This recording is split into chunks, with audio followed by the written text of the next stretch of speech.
Assalamualaikum warahmatullahi wabarakatuh. Salam sehat untuk kita semuanya. Pada kesempatan kali ini saya akan memberikan gagasan tentang protokol 5M dan kesehatan imun untuk menghadapi varian baru COVID-19. Sebelum saya memberikan gagasan saya, sebelumnya marilah kita mengenal COVID-19 itu apa. COVID-19 adalah penyakit menular yang disebabkan oleh virus SARS-CoV-2. Sebagian besar orang yang tertular COVID-19 akan mengalami gejala ringan hingga sedang dan akan pulih tanpa penanganan khusus. Namun sebagian orang akan mengalami sakit parah dan memerlukan bantuan medis. Saat ini terdapat 5 varian virus penyebab COVID-19 yang sudah ditemukan di dunia, yakni varian Inggris, varian Afrika Selatan, varian India, varian Brazil, dan varian California. Suatu varian yang sudah disebut VOC apabila jika varian ini sudah terbukti secara penelitian yang ada satu atau lebih 3 efek yang dikhawatirkan, yakni lebih mudah menular, lebih mematikan, dan membuat efektivitas vaksin berkurang. Varian virus penyebab COVID-19 yang sudah ditemukan di Indonesia, baik dari kasus impor maupun transmisi lokal, yakni varian dari Inggris, Afrika Selatan, dan dari India. Nah, upaya untuk mengalahkan penyebaran dan penularan COVID-19 di dunia tidak mudah. Namun beragam upaya terus dilakukan para ahli dan penduduk global demi mengakhiri ancaman virus corona yang terus menyerang bertubi-tubi. Di beberapa negara termasuk Indonesia, pemerintah sudah membuat pedoman dan protokol kesehatan untuk menghadapi COVID-19 dan konsisten menjaga kesehatan imun dan iman. Di negara kita, protokol kesehatan ini dikenal dengan sebutan 5M. Apakah 5M itu?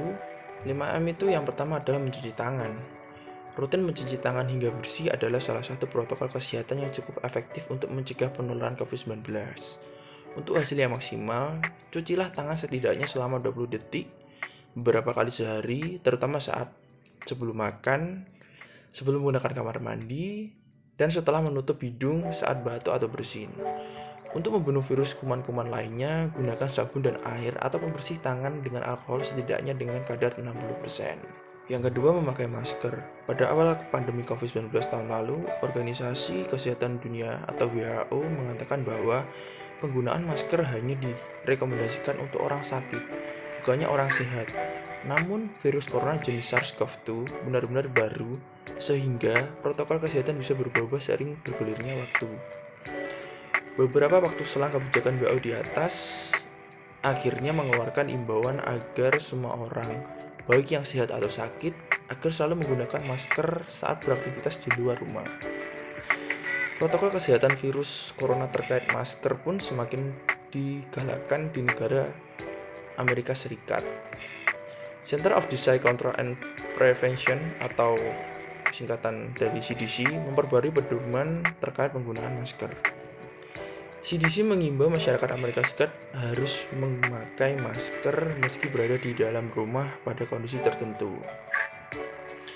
Menurut CDC, penggunaan masker di dalam rumah perlu dilakukan ketika yang pertama terdapat anggota keluarga yang terinfeksi COVID-19. Yang kedua, terdapat anggota keluarga yang berpotensi terkena COVID-19 karena aktivitas di luar rumah. Yang ketiga, merasa terjangkit atau mengalami gejala COVID-19 atau COVID-19. Yang keempat, ruangan sempit. Dan yang terakhir, tidak bisa menjaga jarak minimal 2 meter.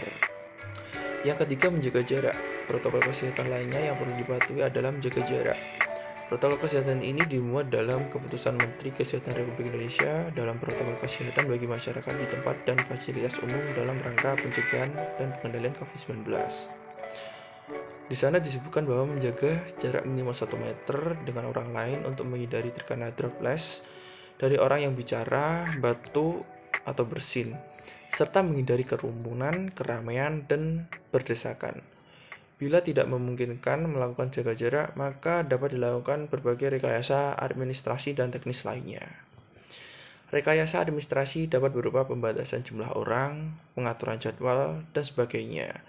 Sedangkan rekayasa teknis antara lain dapat berupa pembuatan partisi, pengaturan jalur masuk dan keluar, dan lain sebagainya. Yang keempat, menjauhi kerumunan. Selain 3 hal di atas, menjauhi kerumunan merupakan protokol kesehatan yang juga harus dilakukan. Menurut Kementerian Republik Indonesia atau Kemenkes, masyarakat diminta untuk menjauhi kerumunan saat berada di luar rumah. Ingat, semakin banyak dan sering kamu bertemu orang, maka kemungkinan terinfeksi virus COVID pun semakin tinggi. Oleh karena itu, hindari tempat keramaian terutama bila sedang sakit atau berusia di atas 60 tahun atau lansia. Menurut riset, lansia dan pengidap penyakit kronis memiliki resiko yang lebih tinggi terserang COVID-19. Dan yang terakhir, mengurangi mobilitas. Virus corona penyebab COVID-19 bisa berada di mana saja. Jadi semakin banyak dirimu menghabiskan waktu di luar, maka semakin tinggi pula terpapar virus jahat ini. Oleh sebab itu, bila tidak ada keperluan yang mendesak, tetap berada di rumah. Menurut Kemenkes, meski sehat dan tidak ada gejala penyakit, belum tentu dirimu pulang ke rumah dengan keadaan yang masih sama.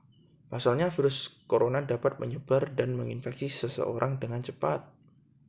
Selain itu diharapkan seluruh masyarakat ikut mendukung program vaksinasi dengan mengikuti vaksinasi yang ada. Vaksinasi berfungsi menciptakan imunitas tubuh sehingga mampu melawan infeksi virus penyebab COVID-19.